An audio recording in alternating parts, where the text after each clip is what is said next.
LGBT+, la chaîne panafricaine des diasporas.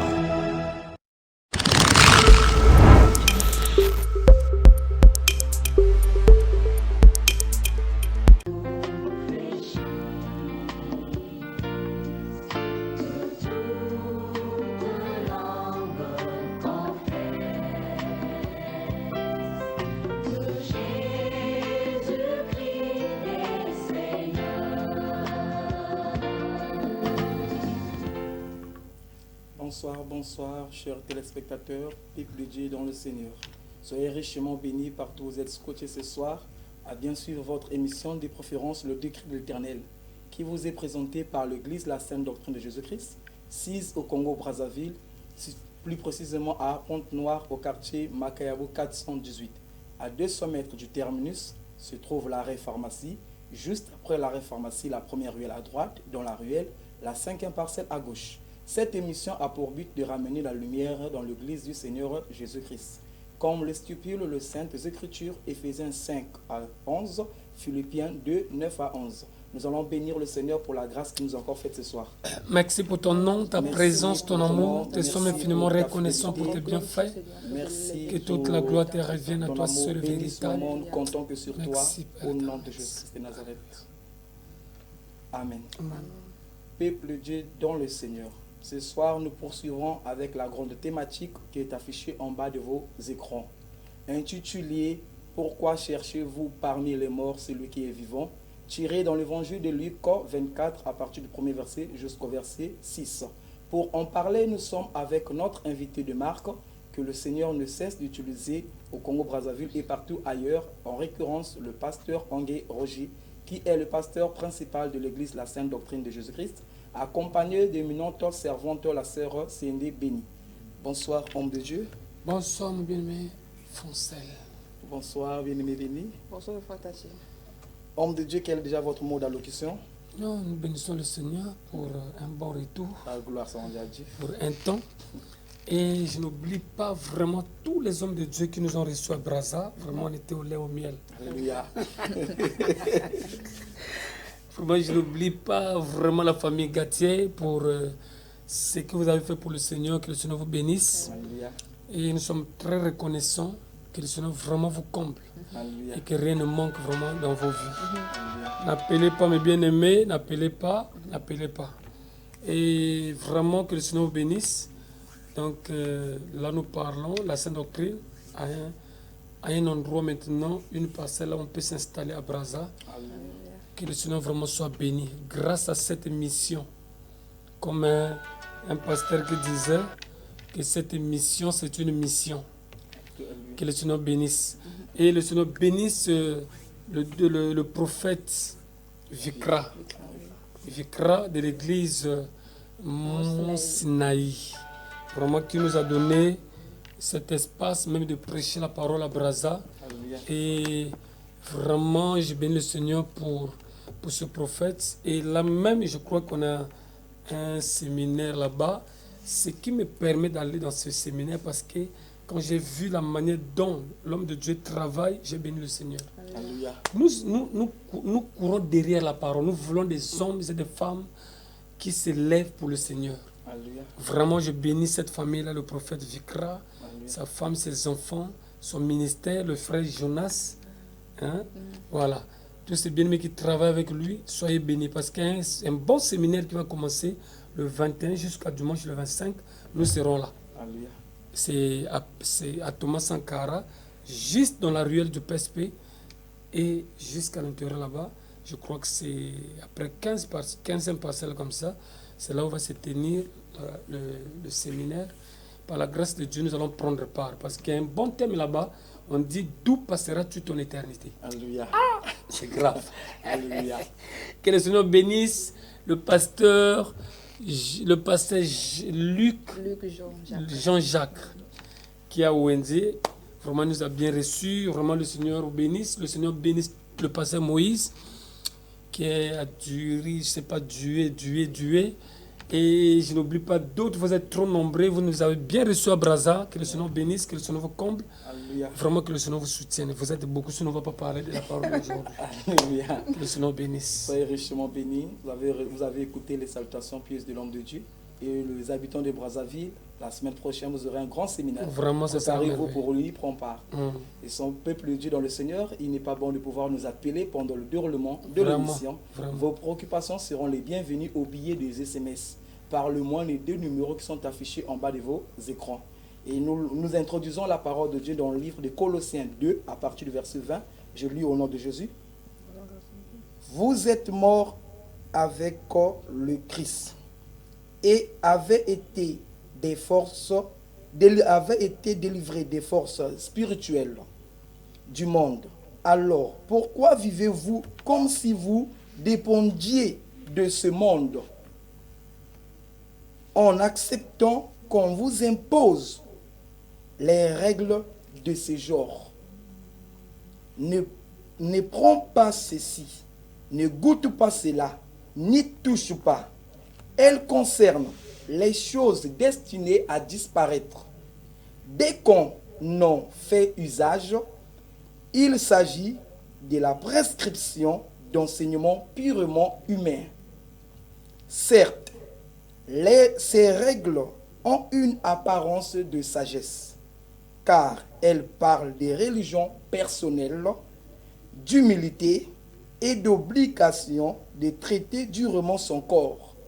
Mais elles n'ont aucune valeur pour maîtriser les désirs de notre propre nature. Amen. Amen. Homme de Dieu, quelle est déjà votre réaction par rapport à la lecture? Je bénis le Seigneur par rapport à notre thème qui parle de bonnes choses concernant pourquoi cherchez-vous celui qui est vivant parmi les et plutôt celui qui est vivant parmi les morts. Alors on parle de la résurrection de notre Seigneur qui est vraiment une garantie pour le salut de quiconque croit en lui. Alors mes frères et sœurs, celui qui est ressuscité en Christ n'a plus raison de vivre selon le modèle de ce monde. Je crois que par rapport au temps, nous allons tout dégager au travers de toutes les réactions que le Seigneur va susciter sur ce plateau et par vos SMS. Vous qui voulez qu'on prie pour vous, mais il faut mentionner vos noms, c'est très important. Il faut répondre par les SMS, il faut réagir par les SMS. Que le Seigneur bénisse. Homme de Dieu, qui doit ressusciter avec Christ? C'est une personne qui a pris l'engagement, une personne qui a pris la décision de pouvoir s'engager pour le ciel. Alléluia. Parce que quand le Seigneur dit « Pourquoi cherchez-vous celui qui est vivant parmi les morts ?» Parce que nous sommes en train de voir aujourd'hui avec nos yeux de la chair, nous voyons ce qui se passe aujourd'hui. Les gens pensent aller chercher Dieu, les gens pensent prier Dieu, alors qu'ils ne sont pas en train d'aller même chercher Dieu. Les gens sont vraiment égarés. Beaucoup sont dans une ignorance terrible qui les tue même, parce que l'ignorance tue. Et les gens qui ont eu la grâce de la résurrection doivent avoir une position différente par rapport à ceux qui sont encore dans l'ignorance. Parce qu'ils sont encore morts. Ce sont des gens morts qui n'ont pas encore droit à la vie. Alors, vous devenez comme une boussole pour les aider à se diriger vers la vie. Mais nous sommes en train de voir un monde confus. Beaucoup d'hommes et de femmes se dirigent vers la confusion. Les gens ne savent pas où mettre le pied. Et voilà. Homme de Dieu, qui a le droit à la vie de Dieu? Celui qui a le droit, c'est celui qui a réfléchi, bien réfléchi. Parce qu'il y a des gens qui ne réfléchissent pas. Il y a des gens qui ont bien réfléchi, il y a des gens qui n'ont pas bien réfléchi. Voilà, nous sommes dans un monde éphémère. Tout va passer. Mais quand déjà une personne réfléchit seulement sur le bien matériel, ce n'est que pour son bien matériel.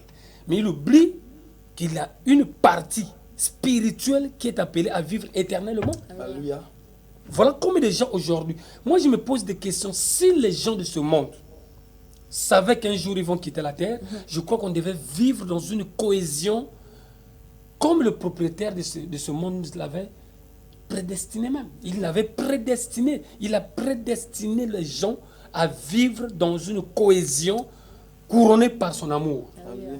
Mais les gens aujourd'hui, au travers de biens matériels, aujourd'hui, au travers seulement de l'argent qui va perdre même sa valeur, les gens deviennent des ennemis. Il y a même des familles qui ne s'entendent plus. Parce que celui qui a eu son argent ne veut même pas aider les autres. Et c'est ce que nous sommes en train de voir aujourd'hui. Alléluia. Et ça pousse au regret. Est-ce que la personne-là, est-ce que ces gens-là réfléchissent sur leur éternité? Est-ce qu'ils savent qu'il y a une partie qui va pourrir et une autre qui va sortir pour aller dans l'éternité? Alléluia. Oui, parce que tout à l'heure, vous avez parlé de la position que des personnes éclairées doivent prendre. Alors, quelle est la position exacte des personnes éclairées doivent prendre? La personne qui est éclairée, c'est une personne qu'on voit par ses œuvres. Une personne qui a bien réfléchi pour se comporter dans la manière où il peut aider les autres parce qu'il sait que sa vie est passagère. Alléluia. La vie terrestre est passagère. Laisse-moi faire le bien pour laisser les traces sur la terre pour que mes traces puissent me suivre dans mon éternité. Alléluia. C'est ça le problème aujourd'hui. Donc, l'éternité existe, c'est ça? L'éternité Parce existe. qu'il y a d'autres qui disent qu'après la mort, il n'y a pas la Il n'y a vie. pas une autre vie. C'est une personne animale qui peut réfléchir ainsi parce qu'un homme animal croit comme si après ce monde, il n'y a pas une autre vie. Mais quand il dort quand même, il rêve. Hein. Mais il faut lui poser des questions. Ces rêves-là, il le fait avec sa chair ou avec son esprit. Et c'est ce qui fait aujourd'hui que le monde est couronné par la méchanceté. Alléluia. À cause d'un rien, on peut tuer quelqu'un. Alléluia. Il y a des gens qui réfléchissent de tuerie en tuerie. Il y a des gens qui sont heureux de tuer. S'il n'a pas tué, il n'est pas à l'aise. Alléluia. Pourquoi? Parce que c'est un homme animal. Sa réflexion est limitée. Mais or, un homme qui réfléchit bien a une réflexion illimitée. Parce qu'en lui, il y a la sémence, il y a la crainte de la parole de Dieu. Il respecte Alléluia. son prochain, il le considère comme lui-même. Alléluia. Il se dit, si je suis en train de bien manger, il faut que mon ami ou mon ressemblance mange aussi comme moi. Mais vous avez l'image de riche. L'homme riche. Là. Il était en train de négliger Lazare qui venait toutefois demander de l'aide pour son survie. Alléluia. Mais ce riche-là pensait tout avoir et rester éternel dans son paradis terrestre qu'il avait créé. Alors il était surpris un jour de voir Lazare dans l'éternité devenir un patron, lui devenir pauvre éternellement. Alléluia. Voilà. Homme de Dieu, vous avez touché encore un point très important. Vous avez parlé de l'homme riche et Lazare. Mais nous constatons actuellement, ce sont ceux qui vont dans les églises, qui ont de l'argent là, qui font souffrir les autres frères et sœurs dans les églises. Au lieu de partager de l'argent, il leur demande d'être un frère, vient garder, exemple, sa maison. Oui, mais aujourd'hui, vous pouvez faire le constat, vous allez remarquer que même nos voisins, nos frères musulmans, un musulman ne peut pas enfermer son frère en prison. Mais aujourd'hui, un chrétien à cause de l'argent peut emprisonner son ami chrétien. C'est une honte. Qu'est-ce qui fait cela? Oui, mais c'est pour dire que quand la personne n'a pas compris, quand la personne n'a pas une vision élargie, il est limité. Alléluia. Vous voyez, il est limité et il pense faire le mal, même étant dans l'église. Allez-y, vous allez voir des chrétiens qui utilisent les autres. Mais la fin du mois, comme il paye. Alors que lui, il a quand même bon revenu. Mais qu'est-ce qu'il paie à celui qui travaille pour lui? C'est ça le problème. Vous allez voir que le monde, nous sommes arrivés dans une génération où les gens se comportent comme les animaux. C'est là où la Bible nous parle dans l'église de Laodicée, parce que ça mentionne la dernière partie de l'escalier de la marche chrétienne. En ce moment-là, les gens semblent dormir. Comme dans Matthieu 24, quand on fait le signal de l'époux qui arrive en minuit, il vient retrouver tout le monde endormi. Mais il y a eu des gens qui étaient réservés dans leur sommeil, qui étaient en éveil, qui pouvaient entendre le son tout en gardant leur lampe. C'est ces gens-là qui doivent aider les autres à changer de comportement pour notre génération, parce qu'il y a des gens aujourd'hui qui vont dans des églises, qui croient qu'ils prient, mais tant qu'on n'a pas l'applicabilité de la parole de Dieu, on ne peut pas se dire qu'on a connu Dieu. Parce que la Bible fait savoir que celui qui a connu Dieu doit marcher comme Dieu a marché. Parce que Dieu nous a donné un modèle de vie. Voilà. Et toujours dans le contexte de l'homme pauvre et l'homme riche là, est-ce que la pauvreté est un synonyme de l'obtention de la vie éternelle. Non, la pauvreté, c'est pas celle que nous pouvons faire l'échange avec la richesse pour avoir la vie éternelle ou pour quoi que ce soit. Non. La pauvreté, surtout beaucoup d'hommes et de femmes acceptent la pauvreté parce qu'ils veulent être négligents, ils ne veulent pas faire quelque chose. Il y a des gens, seulement à cause de baigner, qui sont devenus des riches. Vous voyez, il y a des choses qu'on peut faire pendant qu'on a la force. On peut vendre même les charbons, demain pas voir tout un bon magasin qu'on peut ouvrir à cause seulement du charbon qu'on a vendu. Il y a beaucoup de choses qu'on peut faire. On a la tête, on peut faire. Or, aujourd'hui, tout le monde veut travailler dans le bureau.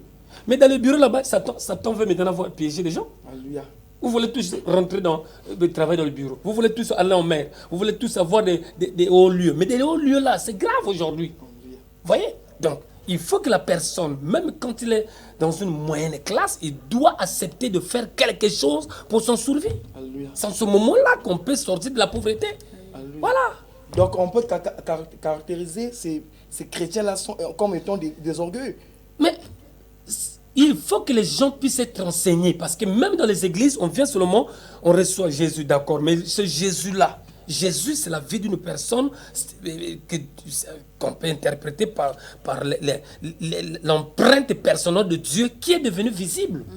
Jésus, c'est une personne qui manifeste l'existence de Dieu sur la terre. Et quand le Seigneur dit par exemple que je vous ai donné la vie éternelle, mais cette vie se cache dans mon Fils. Ça veut dire que si vous voulez avoir la vie de Dieu, il faut voir Jésus. Alléluia. Parce qu'il est l'empreinte personnelle. Alléluia. Il est celui qu'on a touché, celui qu'on a vu.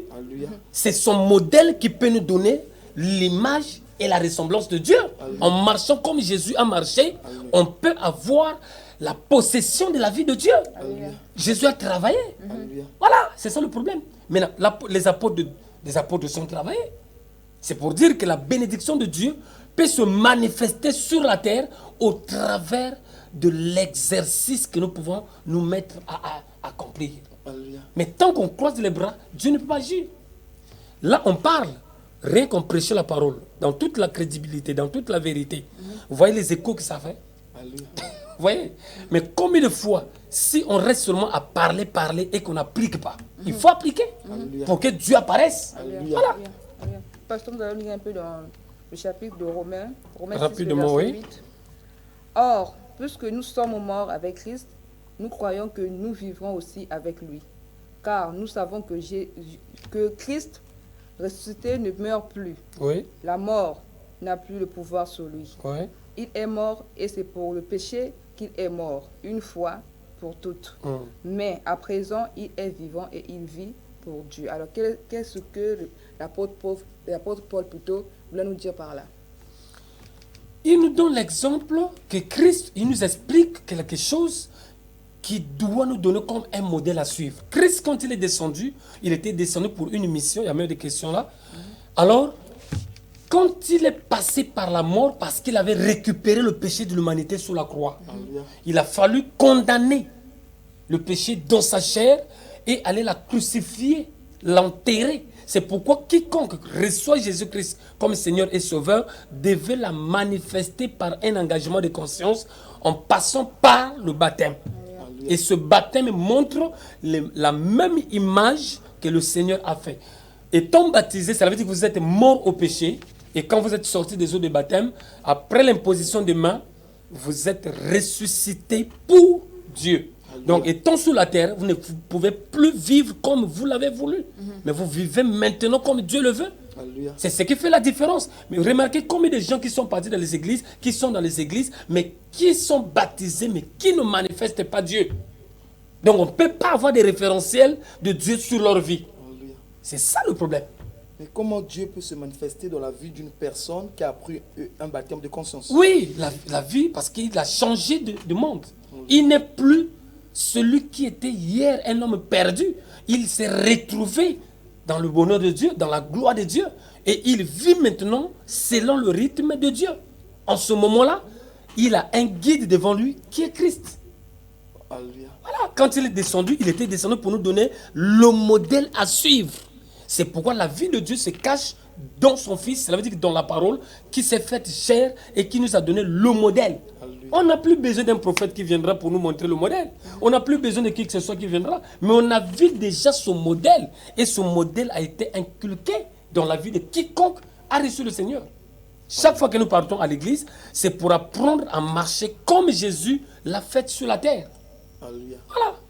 Alors, quelle est la parole exacte qui peut changer la personne jusqu'à la La repentance? parole exacte, c'est la parole qui pousse la personne à un changement de comportement. La parole qui peut faire naître les véritables hommes et des femmes nés de nouveau, c'est cette parole de la repentance. La parole de la repentance, c'est juste un message qui pousse la personne à regretter sa position Alléluia. et sortir de cette position pour obtenir la position de Dieu. Ça veut dire que marcher comme Dieu l'a voulu. Alléluia. Mais si nous avons dans les églises aujourd'hui un message de flatterie, un message seulement pour nous présenter des choses, de ce monde. Moi j'ai vu quelqu'un qui a dit, venez vous serez bénis. Quelle bénédiction? On parle de la bénédiction terrestre. C'est qu'il n'a pas compris lui-même. Alléluia. C'est pourquoi aujourd'hui, il y a la différence. Pour comprendre qui est de Dieu et qui n'est pas de Dieu, il suffit d'entendre. Quand vous entendez là, vous allez discerner, comprendre. Est-ce que celui-là m'appelle à changer de comportement pour vivre comme Dieu, avec le modèle de Christ, ou marcher pour avoir des biens terrestres? Les biens terrestres, c'est une distraction. C'est pourquoi les sorciers, les magiciens, les gens qu'on considère comme le monde des ténèbres aujourd'hui, ils ont un plan tracé. Alléluia. Ils ont un plan tracé.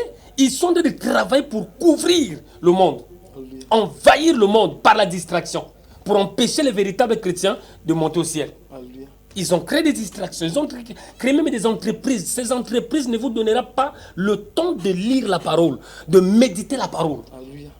C'est ce qui se passe aujourd'hui.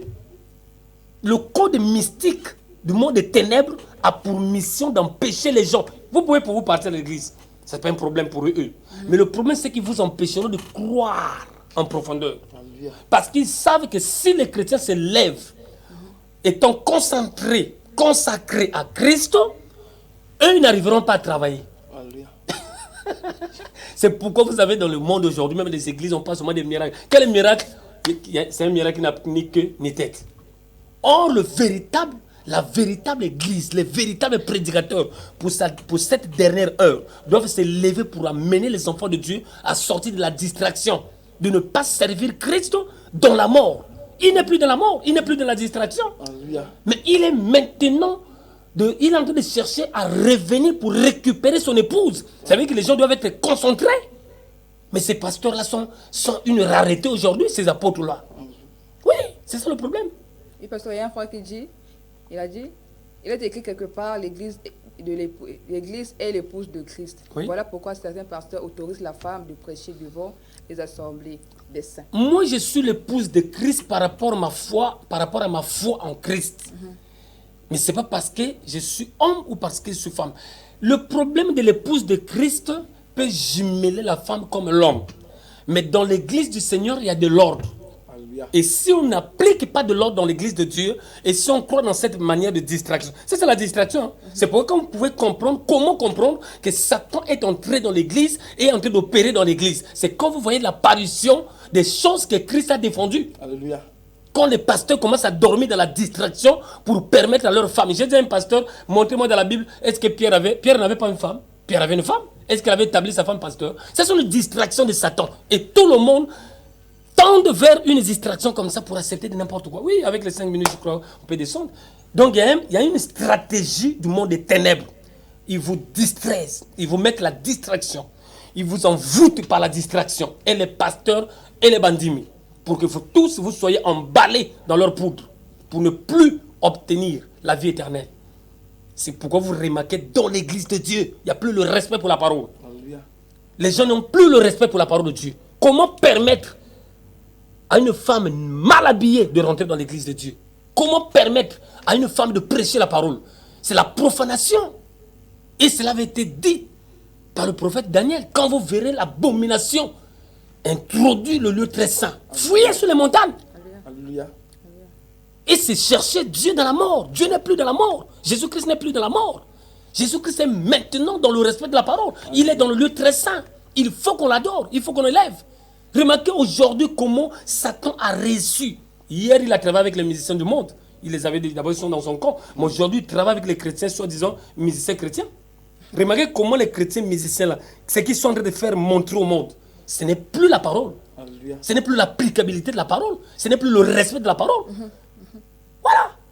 Donc, remarquez comment l'Église est en train de se fendre dans la mort. Et cherche à blasphémer Dieu. Quand tu n'es pas en conformité et tu prononces le nom de Dieu, tu prononces le nom de Jésus, tu es en train de blasphémer. Qu'est-ce que c'est le commandement? Je crois que c'est le premier commandement, le deuxième commandement. Il nous dit, tu dois respecter le nom de l'Éternel. Tu ne dois pas prendre son nom en vain. Mais nous sommes en train de profaner. Il faut que chacun revienne dans la vie, dans le respect de la parole. Ne cherchez pas Dieu là où il y a la mort. Cherchez Dieu là où il y a la vie, là où il vit. Maintenant, comment un homme peut revenir à respecter la parole de Dieu? C'est dans l'humilité, parce qu'aujourd'hui, beaucoup sont devenus tellement trop orgueilleux par rapport à ces passés qu'on a lus. Les gens seront en fleur d'orgueil. Personne ne pourra se rabaisser. Qui peut encore se rabaisser?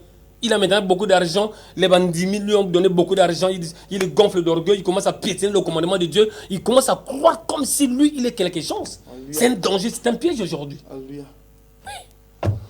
Oui, pasteur, nous allons encore lire Rapidement. le verset du jour. Oui. Il dit, vous êtes morts avec Christ à tous ces principes élémentaires qui régissent la vie des gens de ce monde. Pourquoi alors, comme si votre vie appartient encore à ce monde? Voilà, c'est cette question. Pourquoi cherchez-vous celui qui est vivant parmi les morts, alors que vous avez été racheté, qu'on a cru en Christ? Ça veut dire qu'on a saisi la vie éternelle. Et on court d'après cette vie. On marche dans ce monde, mais au rythme de la vie éternelle. On ne suit plus ce qui nous condamnait hier. On est maintenant délivrés. Il faut qu'on montre à Dieu que nous avons été rachetés. Mais les gens sont en train de se comporter par leur manière de vivre, par leur manière de parler, comme s'ils étaient encore païens. Voilà. Où est l'Église qui attend le Seigneur? Alors comment savoir que je suis, étant que chrétien, comment savoir que je suis encore païen? C'est le respect de la parole. Nous avons la parole de Dieu qui est comme notre constitution. Chaque fois, il faut que l'Église médite la parole. Il faut que l'Église se mesure par rapport à la lecture de la parole. C'est dans la lecture, dans la méditation qu'on peut comprendre qu'on est perdu, ou on est en train de se garer, ou on peut se rattraper. Mais quand l'Église n'a plus, n'a plus le temps de méditer, parce qu'il faut, tous les chrétiens courent derrière l'argent. Courent pour réfléchir, qu'est-ce que je vais manger demain, qu'est-ce que je vais me vêtir demain. Les gens courent d'après cette accélération du monde. Vous ne voyez pas que les jours sont... Aujourd'hui, tu te réveilles à 7 h, tu vas voir 17 h à bientôt. C'est comme si on est en train de balancer une page à une autre. Mais pasteur, pour ceux-là qui ne savent pas lire, comment ils peuvent faire? La parole de Dieu, quand elle est prêchée avec précision, c'est notre esprit qui capte et il le fait garder dans notre intelligence, dans notre cœur. Et chaque fois qu'il y aura l'épreuve, une tentation, le Saint-Esprit va te révéler ce que tu avais gardé. Mais les gens n'ont plus la maîtrise de garder la parole. Les gens gardent plus de séries. Les gens gardent plus de futilité. Et les gens s'adhèrent à des conneries. Cette distraction amène l'Église dans un danger qui les attend. Et Satan acclame parce que sur la terre, il n'y a plus de chrétiens véritables. Alléluia. Voilà. Mais quand l'Église va se lever en position de force, vous allez voir, il y aura beaucoup de persécutions contre l'Église. Alléluia. Voilà. Homme de Dieu, mais qu'est-ce qui peut produire la distraction dans la vie d'un croyant? Mais quand le chrétien ne veut pas méditer, remarquez, le Seigneur dit que celui qui médite la loi de l'Éternel, il s'éloigne des moqueurs. Et au travers de son comportement, il va commencer à mener les enfants de Dieu à le suivre. Mais aujourd'hui, les gens veulent s'affouler autour de la bière. C'est une distraction. Oui, les gens du matin au soir ne savent boire. Mais les gens deviendront cons. Ils ne réfléchissent pas. Ils vont mettre au monde beaucoup des enfants qui n'arriveront même pas à contrôler. Mais c'est, Voilà. homme de Dieu, c'est par rapport à la parole qu'ils écoutent. C'est ça, c'est pourquoi le Seigneur dit qu'il faut que la bonne nouvelle du royaume, qui donne l'intelligence, qui ouvre, qui donne la sagesse, soit prêchée avant que la fin n'arrive, pour aider ceux qui veulent comprendre, pour donner la réflexion à ceux qui veulent obtenir la réflexion. Sinon, aujourd'hui, nous sommes dans un monde où tous sont en train de courir. Et les pasteurs, d'abord, on était dans une église, non, avec vous. Quand le prophète m'a donné quelque chose, papa, ça c'est l'enveloppe qu'on a donnée pour vous, qui avez prêché. Moi, il dit, donnez-moi seulement 2000, je vais prendre mon déplacement. Vous n'avez pas vu comment le prophète a hésité? Amen. Comment, papa, c'est pour vous? Mais non. On ne travaille pas pour l'argent, on travaille pour le salut. Alléluia. Voilà comment la parole. Frères et sœurs, le Seigneur dit ne cherchez pas Dieu parmi les morts. Tous, nous avons le droit de rechercher la vie. Parce que Dieu nous a donné la capacité, la possibilité. Et dans la parole de Dieu, nous avons une ouverture, même de chercher l'emploi. Le chrétien doit se battre pour réussir. Même si le monde des ténèbres a préparé des choses pour que vous puissiez vous appauvrir. Mais le Seigneur ne vous a pas appelé à la pauvreté. Alléluia. Ah oui. Jacob est allé chez Laban avec combien de billets de dollars. Mais il est allé bras ballants. Mais arrivé là-bas, Dieu a béni Jacob. Alléluia. Dieu a béni son patron. Alléluia. Voilà la différence. Nous avons la bénédiction. Il faut la manifester. Quelle est la position exacte que l'Église doit prendre actuellement? L'Église doit réfléchir sur sa repentance. Oh, on nous fait savoir par notre DT qu'il veut le différent qu'on a tout bouffé. L'Église doit réfléchir pour sa repentance. Vous allez comprendre quelque chose que Joseph, avant que la fin n'arrive, il y a eu réconciliation de ses frères avec lui. Alléluia. Et avant l'enlèvement, le Seigneur veut voir la réconciliation du peuple d'Israël. C'est pourquoi il va envoyer les 2 prophètes qui viendront annoncer les oracles en Israël pour ramener les cœurs de 144 000, selon Apocalypse 11, 144 000 les rachetés d'Israël. Maintenant, pour les nations, des églises qui se sont égarées au travers de la bonne nouvelle du royaume, qui sera tonnée, prêchée dans le monde, le Seigneur va faire réconcilier les pasteurs qui se sont égarés, des frères et des sœurs, des faux chrétiens qui sont devenus faux parce qu'ils n'ont pas obéi à la parole. Ils doivent revenir avant l'enlèvement. Et que le Seigneur bénisse. Alléluia. C'était votre mot de la fin. Oui. Que le Seigneur vous bénisse de partout. Toi qui as reçu la parole de Dieu depuis ce soir, garde ce que tu as reçu, toi qui es l'église du Seigneur. Prie pour que Dieu te donne la force de pouvoir se maintenir à ce que tu as écouté ce soir. Et notre bien-aimée, la sœur Béni, va nous donner le programme et annonce de l'église. Nous sommes l'église de la Sainte Doctrine de Jésus-Christ, 6 République du Congo, précisément de la ville de Pointe-Noire, au quartier Makayabo 418, justement, à l'arrêt pharmacie à votre droite, première ruelle de la ruelle, à la 5e parcelle à votre gauche. Cette émission passe chaque jeudi à partir de 20h45 et la rediffusion c'est chaque mardi à partir de 21h. Pour ceux qui veulent être en lien avec l'homme de Dieu, vous pouvez le contacter au numéro affiché au bas de vos écrans. Pour ceux aussi qui veulent soutenir l'émission, vous pouvez envoyer vos contributions au numéro affiché au bas de vos écrans. Nos programmes de l'église, nous avons culte chaque mercredi, vendredi à partir de 15h et le dimanche, nous avons notre culte d'action de grâce à partir de 8h30. Alors, si vous avez suivi ces belles images, grâce à notre bien-aimé Kevin, le différent qui était derrière la caméra. Que Dieu vous bénisse. Merci pour ton nom, ta présence. Merci pour cette lumière qui va éclairer partout pour ramener ton peuple vers toi. Merci pour la repentance de ton peuple.